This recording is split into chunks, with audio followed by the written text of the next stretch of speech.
Welcome to the Sky News Daily. I'm Neil Paterson. On this episode, we're focusing on the Home Secretary. Well, the Home Secretary is clearly completely out of control. Suella Braverman has to go.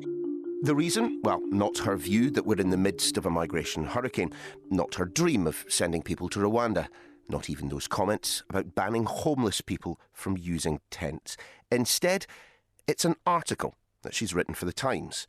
Just hours after we published yesterday's episode, looking at the decision to hold pro-Palestinian demonstrations on Armistice Day, Suella Braverman penned a few hundred words setting out her take on events, and in the process has angered and upset cabinet colleagues, the police, Northern Ireland, and no doubt a fair few of you into the bargain. So if you've not heard by now, what exactly has she said? Let's start with Sam Coates, our Deputy Political Editor. Sam, what has the Home Secretary done this time? So in the Times op-ed, she basically questioned the judgment of the Metropolitan Police, of the head of the Metropolitan Police, Mark Rowley, and the decision to allow this pro-Palestinian march at the weekend to go ahead. And she made what some view as quite a toxic charge, that there are double standards in the police. She said, and these are her words, that there's a perception that senior police officers play favourites when it comes to protesters. And she contrasted with the treatment of what she called right-wing and nationalist protesters, who are met with a stern response, and pro-Palestinian mobs who, she says, are largely ignored by the police. And this causes three problems that Number 10 have got to deal with. First of all, you have the Home Secretary, who is overall responsible for policing, criticising a force, and that is potentially a breach of operational independence. Secondly, you have her seemingly slightly out of step with the Prime Minister. And thirdly, and perhaps most problematically politically, is that once again she is using inflammatory language as seen by her critics, and then Number 10 once more has to decide whether to dance to her tune, repudiate it, copy it, or disavow it. And this is a pattern we've seen so much in the last few weeks and months. The question is, how sustainable is it? So it's a very important article. There was a couple of lines thrown in there in which Suella Braverman, for some reason, decided to compare, what was happening or what is going to be happening this weekend with marches in Northern Ireland. And as you and I both know, if you don't know what you're talking about when it comes to what happens across there, you're best to leave it out. And it would appear that Suella Braverman doesn't entirely understand. I'm not going to argue that Suella Braverman either does or doesn't understand. I am going to argue that as Home Secretary, she knows what she's doing when she writes an article and will have chosen those words deliberately. Okay? So I think that it will be no accident, the form of language that she uses, even around Northern Ireland. The fact that it causes a row is a reflection of two things. First of all, that she wants to cause a row.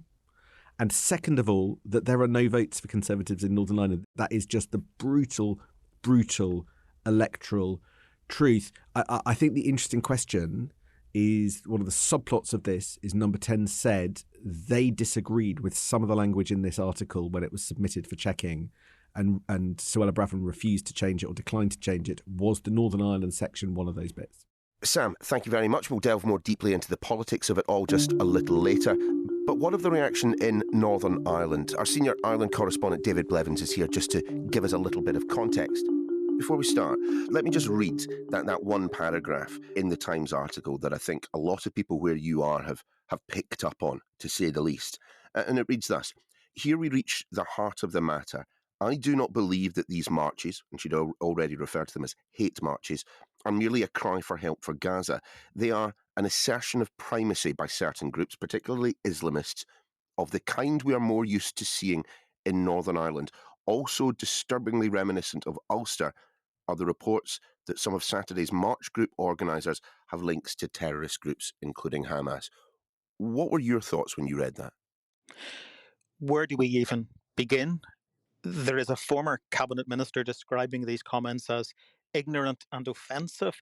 I would absolutely add dangerous to that list. It does display breathtaking ignorance in relation to Northern Ireland, because the Home Secretary doesn't appear to understand that it is Protestant loyal marching orders who are responsible for the vast, vast majority of marches in Northern Ireland. It is not dissident Irish Republicans, for example, who continue to pose a terrorist threat. Now, when you're talking about Protestants from the loyal orders, we are referring to people who would be natural allies of the Tories, people who are pro-union, pro-Brexit, pro-Israel, everything that Suella Braverman stands for. It's highly offensive to those people because they would argue that they're marching in defence of their Protestant Christian faith. And bearing in mind we've got a political vacuum in Northern Ireland with no power-sharing government right now, it's highly inflammatory. What has been the reaction from people within the DUP and other kind of unionist parties? Well, I think the DUP has been stunned into some silence. Yes, one of their MPs, Ian Paisley, has jumped to Suella Braverman's defence, but that's because they've little option, bearing in mind that the Tories and the DUP were bedfellows between 2017 2019. And the DUP is the political party most closely aligned with these loyal marching orders. On the other hand, nationalists have been very vocal in their criticism of the Home Secretary, particularly the SDLP leader, Colm Eastwood, who's describing this as aggressive ignorance. And he says that the Home Secretary has managed to offend just about everybody in Northern Ireland, and that is no mean feat given that we're talking about a divided society. If we were being charitable towards the Home Secretary for just a second, could we perhaps imagine that she was not referring to the Orange Lodge, the Orange Order marches and so on, and perhaps was referencing the Catholic marches that took place 60s and 70s, for example? Possibly. I think she was probably meaning to refer to dissident Irish Republican marches that have taken place, but they're so small in number, there are so few of them. It's why people have instantly moved to talking about the Protestant marches instead. If she is indeed referring to the civil rights marches of the late 60s and 70s, that would be extraordinary, because you've got to ask the question, has she forgotten that 14 innocent people were shot dead by the British Army on Bloody Sunday during a civil rights march in Derry? And these people were not marching for primacy, they were marching for equal rights back then. So again, that would show a breathtaking level of ignorance and offence. What do you think these comments, Hamas and terrorists in the same breath as Northern Ireland and marches, what do you think, A, they will do for the peace process itself? I think overall, it will send a signal to unionism that this government is out of touch, that this so-called Conservative and Unionist government has lost interest in Northern Ireland. It has moved on. It has other things to think about, whether it's the Middle East or Ukraine or a general election coming next year. And I think it suggests to me that the DUP will be doing very well if they secure enough from the government to persuade their base that it's time to go back into a power-sharing government with Sinn Féin's Michelle O'Neill as First Minister. So certainly there are political implications. And just for those of us who are not where you are right now, David, just give us a flavour of the feeling there about the way in which this Home Secretary has stuck her size 10s straight in the middle of a very difficult situation. I think the word I would use is disbelief. The unionists will be careful about how they express that, the nationalists less so, but it shows a blatant disregard for the sensitivities of a peace process, because that's what we still live with in Northern Ireland. Peace is not an event, a one-off incident.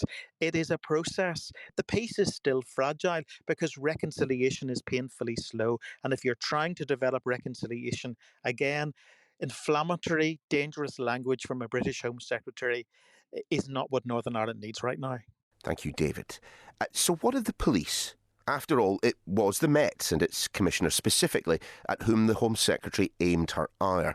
Sir Peter Fye was Chief Constable of Greater Manchester Police. Peter, you've had the chance to read that Times article. What did you make of it? It's really very, very worrying in terms of the threat to operational independence of the police and the way that they deal with protest. I think it will just leave a lot of officers, and particularly chief constables, feeling totally unsupported by a government which doesn't appear to understand the complexities of their role, and particularly either, again, consciously or unconsciously, just doesn't understand legislation and how it applies to the power of the Home Office to ban a march. Do you think, as a result of Suella Braverman's words in the Times, there is a greater risk of harm to both the public and the police this weekend? Yes, I do, because I think that the danger is it inflames extremists, and it's the extremists on the edge who choose to take certain messages and actually turn that into, see it as a justification for violent action. And the worry is that these comments will make counter-protests by right-wing groups, including some extreme right-wing individuals, more likely. And that, again, is a major threat to community relations and just peace and order on the street. It really comes down to, are senior politicians trying to bring people together and to try and calm things down, or are they trying to exacerbate division? So explain for our listeners then the nature of the relationship between a Home Secretary and a Chief Constable of a police force. Why is it inappropriate for Suella Braverman to take to the newspapers, take to the airwaves and make clear her dissatisfaction and her preference for the way in which this weekend would be policed? There's absolutely no problem with any politician or indeed any member of the public expressing a view about police action and the accountability of the police and what police officers should do. But when that relates to specific action, specific drive to arrest specific people in certain situations on a specific protest, that absolutely crosses the line. Everybody as a citizen should have confidence that the police are acting in an impartial way and are not being directed by the motives of certain politicians or because somebody has more money than I have or any particular interest group. Just on the specifics, I mean, certainly what you are not saying is that there are not robust conversations that occasionally take place, for example, during your time at GMP, behind closed doors with senior politicians, with senior figures in the community that you police. Those robust conversations take place, but they don't take place in the column inches of a major national newspaper or, in front of the television cameras. I can only say when I dealt with a similar situation in Greater Manchester at the time of the last Gaza conflict, it was probably the most difficult time of my career in terms of the pressure that I was getting from all sides, and at times politicians asking me to use the law in a way that the law did not allow. But also, crucially, as a chief constable, you have to take account of the impact on the wider community, that whole issue about police impartiality, and the fact that after this particular situation has cleared, and we all hope that this situation will end as quickly as possible, but the police have a long-term relationship with those communities. And if they get this high-profile situation wrong, as I say, they will have to take the consequences for many years hence. So you always have to take into account that wider impact on the community and the confidence of the public. One senior officer, former senior officer, I should say, Neil Basu, says that this is the beginning of the end of operational independence. Would you agree with that, or has that process already started? Well, we live in whether we like it or not, a more political world. Social media, 24-hour news, endless phone-ins have clearly changed the whole atmosphere in which policing operates. But in a way, that should make it all the more important that the police are operationally independent, but that we take every other means to increase the accountability and the transparency of policing. Should Suella Braverman then be sacked by the Prime Minister for these remarks? That's a political decision. That's way beyond my pay grade. That's a political decision. And again, you wouldn't be sad if she was, though. I wouldn't be sad if she was, and that is fundamentally because I think from all my experience of policing a really complex, multicultural city like Greater Manchester, which was the most wonderful place where most of the time Jewish, Muslim people, Christian people of all faiths and none, and all different nationalities live peacefully alongside one another. And I thought that was something really important to treasure and to try and support. What do you fear, Peter, will happen this weekend as a result of the Home Secretary's comment? I fear that there will be some counter protests. And the police will have to deal with that. And the danger is that more and more people will feel that they have to come out and protest not just because of how they feel about what's happening in Gaza, but because they feel that the right to protest must be respected. So the fact is, this whole thing has probably just increased the pressure on the Met, but I think it will also have a wider impact on community relations. The whole danger of this situation is it gives rein to certain extremists on all sides to think that they have the justification to take it to violent action. Thanks, Peter.